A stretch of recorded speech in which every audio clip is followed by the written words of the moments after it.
Xitoy hukumatining Sharqi Turkistonda yo'lga qo'ymoqchi bo'lgan yangi turma plani o'ttirg'i chiqdi.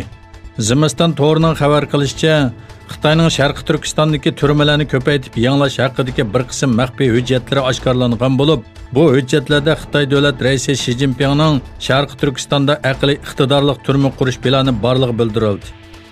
4-mayda o'ttirg'i chiqqan bu hujjatda turma qoida tuzumlarini kuchaytirish va yangilar bilan almashtirish, kunimiz texnikasiga uyg'un holda mahbuslarning Xitoy markaziy hukumati va Xitoychilik qarshiga zid ideologiyalik masalalarga dal vaqtida ta'sir ko'rsatadigan psixikalik va texnikalik aqliy iqtidorlik turma qurish planlari borligi ma'lum. Sharq Turkistonlik qozoq qarindoshlardan Bazargul Kadan namoz o'qiganligi va yog'liq tanganligi uchun, Nurbul Boqayxo'ja bo'lsa imomlik qilganligi uchun yig'ilish lagerida xo'rliqqa uchirmoqda. Ularning oilasi bo'lsa xalqaro jamiyatning yordamini kutmoqda. Qozog'istonda tug'ilgan Nurbul Boqayxo'ja bo'lsa tutqun qilingan imomlardan faqatli biri.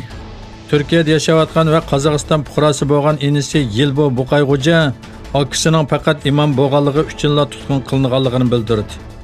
Boqayxo'ja 2018-yil martda tutqun qilinib yig'ilish lagerlariga qamalgan bo'lib, oilasi 2019-yil 4-oyda uning 5 yillik qamoq jazosiga hukm qilinganligini bilgan.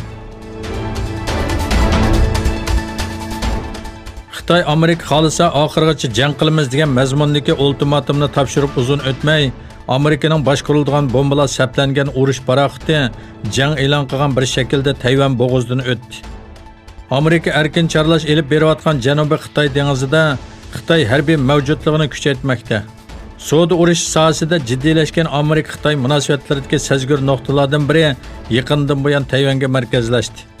Xitoy chorshanba kuni e'lon qilgan bir bayonotda Amerika dunyo muqimligiga tahdid selish bilan ayblandi. Tayvanga qurol setish masalasi ham tilga olindi. Pokistonda o'qituvchi partiyalarning qo'llovchilari hukumatga qarshi namoyish o'tkazdi. Pokistonning Islomobod, Karachi, Lahor, Peshawar va Quetta shaharlarida hukumatga qarshi namoyishlar o'tkazildi. O'qituvchi partiyalar uyushtirgan namoyishga minglarcha kishi qatnashdi. Bosh ministr Imron Xonning iqtisodiy siyosatlarini yetarlik emas deb qaragan namoyishchilar Imron Xonga qarshi shuarlar to'ladi.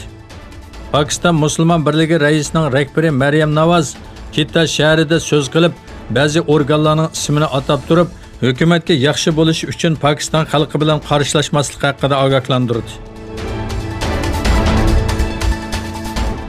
Koreya yuqori darajalik bexatarlik amaldori Yapon dengiziga 2 qisqa manzillik boshqariladigan bomba atgan Shimoliy Koreyaning yangi bir qisqa manzillik boshqariladigan bomba sinab qilishi mumkinligini bildirdi va bu vaziyatdan qattiq andish qildiganligini aytdi. Bayonotda Xavfsizlik kengashining aytilgan boshqariladigan bombalarning yangi bir xil qisqa manzillik boshqariladigan bomba bo'lishi mumkin deb qaralganligi va Amerika bilan o'rtaq tekshirish olib borgandan keyin oxirgi qarorni chiqarishni planlaganligi bildirildi.